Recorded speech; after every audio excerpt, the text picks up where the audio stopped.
நகராட்சிக்கு உட்பட்ட காட்டகரம் கிராமத்தில் காட்டகரம் ஓம் சக்தி ஆலயத்தில் கேப்டன் விஜயகாந்த் அவர்களின் திருவுருவ சிலை நிறுவி இன்று தீர்த்தக்குடம் எடுத்து வந்த கேப்டனின் சிலைக்கு மகா கும்பாபிஷேக விழா நடைபெற்றது.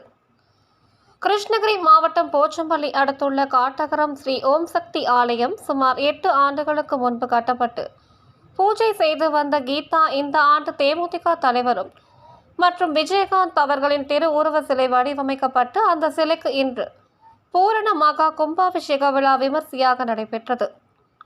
இந்த விழாவில் வெளி மாவட்டங்களை சேர்ந்த திருப்பூர், வேலூர் மற்றும் ஆந்திரா, கர்நாடகா ஆகிய பகுதிகளில் இருந்து ஃபேஸ்புக் மூலமாக தகவல் தெரிந்து பல்வேறு மாநிலம் மற்றும் மாவட்டங்களில் இருந்தும் ஏராளமான கட்சி தொண்டர்கள் மற்றும் நிர்வாகிகள் கலந்து கொண்டு கும்பாபிஷேக விழா மற்றும் கேப்டன் திருவுருவ சிலைக்கு கற்பூர தீபாராதனை செய்து மக்கள் வழிபட்டனர்.